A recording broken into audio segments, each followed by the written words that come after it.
Invite them to the oneness of Allah, inshallah. Ya, sebenarnya sebagian ahli kitab itu nggak semuanya sama. Ada yang benar-benar beriman kepada Allah, mereka percaya, mereka yakin, mereka mengikuti ajaran-ajaran Kristen. Ada yang tidak makan babi. Kan bagi dalam Kristen juga ada yang makan babi, ada yang tidak. Ya, ada yang baik kepada orang Muslim, ada yang tidak. Jadi kalau kita dalam interaksi kita kepada non Muslim, kepada orang Kristen, kalau mereka baik, kita harus baik juga, melakukan berinteraksi dengan cara yang baik. Ya, kalau mereka suka damai, kita pun harus menyebarkan perdamaian. Sebenarnya intinya di situ. Inti dari presentasi inilah kita mencari titik sama antara orang Yahudi, Kristen dan umat Islam di situ. Ya. Tapi di sana kan ada ajaran-ajaran yang juga dijelaskan, yang ajaran-ajaran yang sama, di mana di dalam Al-Quran kan juga kita dilarang makan babi. Dalam Kristen juga sebenarnya sama, dilarang makan babi gitu. Jadi all people of the book yang orang-orang ahli kitab yang benar-benar memegang teguh prinsip Injil, prinsip kitab mereka, itu yang harus kita kerjasama dengan mereka, berbuat baik dengan mereka gitu. Of course, Trinity is wrong. They say Father, Mother, and the Son. So, but the thing is, Mr. Adnan always says in the TV programs, being a sincere Christian is only by being Muhammadi, believing in Muhammad sallallahu alaihi wasallam and the Quran, because the essence of Bible, original Bible, is in the Quran actually. It was very similar to the Quran, original Bible, and original Torah was very similar to the Quran, comparable with the Quran. That means being a sincere Jew is by being Muhammadi, believing in our Prophet and the Quran, and being the real Christian, sincere Christian is by believing in Quran and our Prophet also, inshallah. That is very important, and this will happen, we will see, inshallah, since we are in the end times. According to the Hadith, with the struggle of Mahdi alayhi salam, Christians, entire Christianity, just about being Muslims, by seeing Isa alayhi salam, inshallah, they convert to be Muslims. And also the Jews will convert to be Muslims, inshallah. Okay,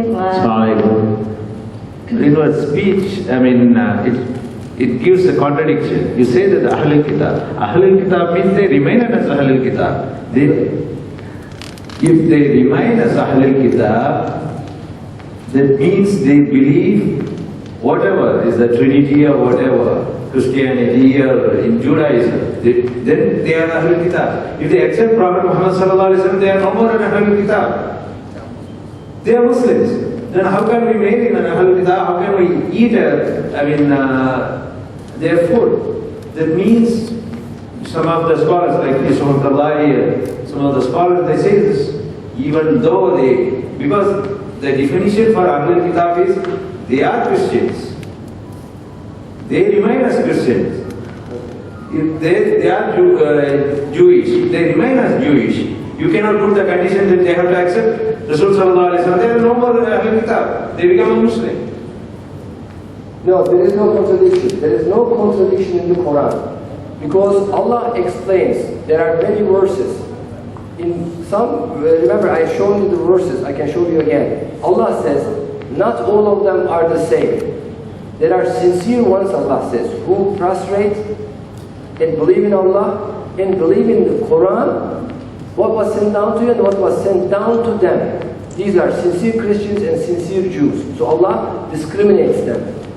But Ahlul Kitab is the ones who sent down the Bible and Torah, that means the Christianity and Judaism. And also, for example, if you think this way, there are Muslims, 1.5 Muslims. Is every Muslim being the same? No. There are Muslims who do not pray. There are Muslims who do not fast. There are Muslims who fornicate, but they call themselves Muslims because they are Muslim identities and live in Muslim countries. But the majority is like this, but there are very sincere Muslims. So we have to make the discrimination based on the Quran, not our own ideas. And Allah says in the Quran, there are sincere ones and there are not sincere ones who believe in Trinity, for example. And Allah curses Trinity in the Quran. So, but Allah says also there are Christians who believe in the oneness of Allah and who also believe in the Quran actually as a book. And we met, for example, the Jews. There are Jewish rabbis from Israel who came to visit Mr. Harun Yahya. We are in contact with them. They are fact, they defend the Palestinians, they are against the Israeli government, the policies of the Israeli government. And you know what? Some of them, they believe in Quran. They believe Quran is the Haqq book, and they believe Muhammad sallallahu alaihi wasallam is the prophet of Allah. So that means not everybody is the same. So we have to look all the verses all together, not one verse concentrating on one verse, but there are explanations in the verses in other parts of the Quran, inshallah.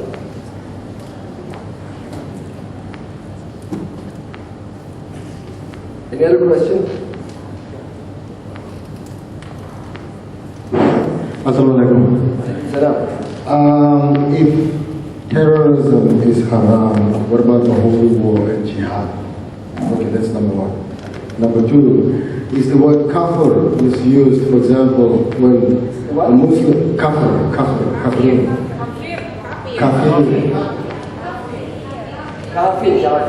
Oh, is the word kafir misused because some Muslim brothers will call somebody who looks different a kafir because he looks different or because he's a Christian? Because you talked about the fact that Muslims and Christians believe in the same God, right? That's number two. Number three, number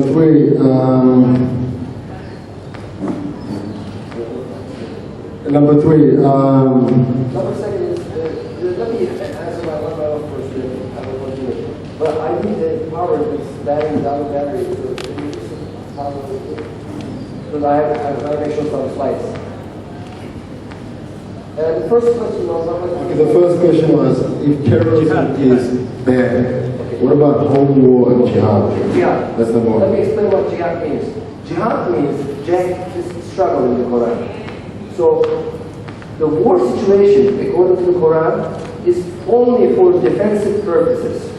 And Allah, in one verse, Allah describes that situation, inshallah. I see, inshallah, from my first reading. If Allah says, if you are fight against, so your attacks, Muslims are being attacked, and lives are endangered, Allah says, the permission is given to you to fight against. So you have the right to defend yourself. But Allah goes on in the same verse, do not go beyond limits, Allah says. What that means is, if you control the situation, if you stop their attack, you control the situation, you do not do massacres, destroy the cities and massacre the elderly people, the women and the children, the innocent people. There is no such thing. For example, using atomic bomb is haram. A Muslim can never use atomic bomb. There is no justification for that. Because using bombs, the bombing of the cities, you kill their sincere believers also. You do not make any discrimination. A war is soldier to soldier, not soldier to innocent people, civilians.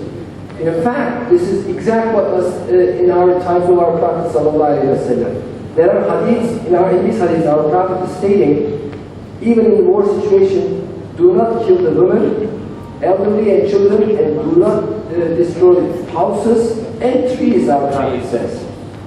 War is only for defensive purposes. So, and also, in another hadith, our Prophet says, the most important jihad is against your lower soul. Lower soul is your ambitions. Allah, our Prophet says, the most important jihad is against your nafs. And the time of our Prophet, and this is also from the hadith, the future of our Prophet and the future of the end times are completely different. There was qital at the time of our Prophet. There was war, physical wars. Because that was the situation. They are being attacked, and they defended themselves, of course. But at the time of the Mahdi, end times, our Prophet says, Mahdi ﷺ will be anti-blood, stop all the bloodshed. So he will not, our Prophet says in the hadith, Mahdi ﷺ will not shed even single drop of blood. Single drop of blood. He will not cause even single nosebleed, our Prophet says. He will not awaken the person who is sleeping. That means, end times, the struggle, the jihad is intellectually with scientific evidences. We defeat Darwinism and materialism with scientific evidences, and we spread the truth of Islam around the world with scientific evidences, with evidences from the Quran, from the Hadiths, and scientific evidences. That is the jihad of the end times, no physical war. Terrorism is completely haram. Because terrorists, they kill innocent people. We have seen, it is one of the greatest sins actually. Allah says, killing one innocent person is like killing all humanity for no reason. And the terrorists, without making any discrimination, they kill all the innocent people. Whether somebody carries a Muslim identity, that doesn't mean anything. Because somebody cannot be a Muslim and a terrorist at the same time. The terror they perpetrate cannot be labeled as Islamic terror. Or the perpetrators could be Jews, for example. You cannot call it a Jewish terror, or if they carry Christian identities, that doesn't mean it's a Christian terror.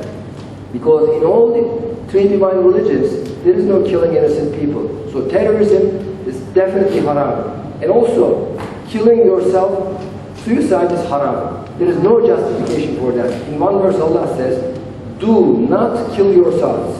No exceptions, no excuse, no justification.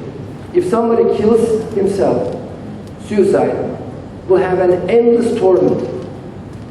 That is from the Quran. So, no terrorism, no suicide, no physical bloodshed without any justification. The only justification, of course, if somebody attacks you and endangers your life, then of course you defend yourself. But Allah says, do not go beyond the limits. You don't do massacres around. For example, the reason why terrorism is not from religion. The cause of terrorism is Darwinism and materialism.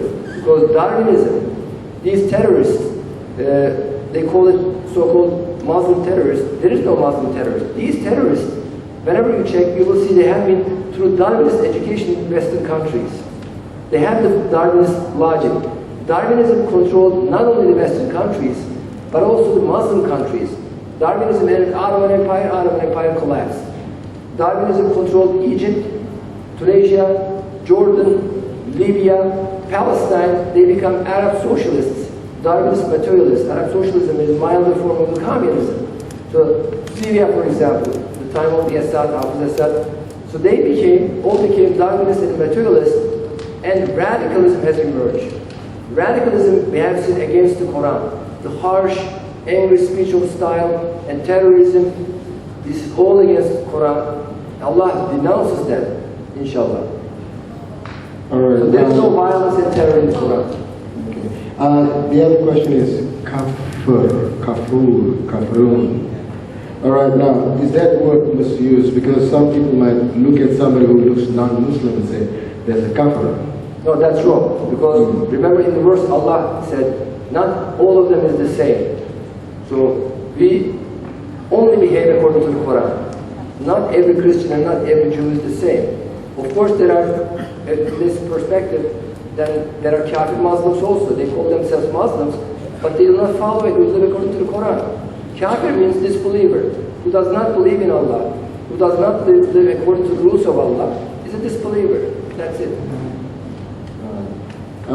Say for example, you're doing dawah to non-believers, those who do not believe in the same way we believe as Muslims. Now, we talk about the corruption of the Bible. Okay, the book has been changed and that kind of thing. Now, is it okay to say, okay, well, your book is corrupt, my book is okay, but yet say, or take quotes, is it okay to say, the Bible is corrupt? I'm doing dawah and I say, okay, well, the Bible is corrupt and you are Christian, and I say the Bible is corrupt and my book, the Quran, is okay. But yet, is it okay to say, to take quotes from the Bible to confirm something that's in the Quran? You know what I'm saying? Okay, this is the way it is actually. Allah says, argue with them in the kindest way. So we talk about the common grounds. I'll give you some evidences. There are many of these actually, the same, they have the same, there are parts of the Bible are not being changed. We understand it because they are completely compatible with the Quran. There's, for example, oneness in the Bible. There is resurrection. There is hell. There is faith in the heaven, paradise. These are, of course, unchanged parts of the Bible. But the majority is being changed, that is correct. And the majority of Torah is being changed. That is the reason why actually the Quran was revealed. Because Allah says that they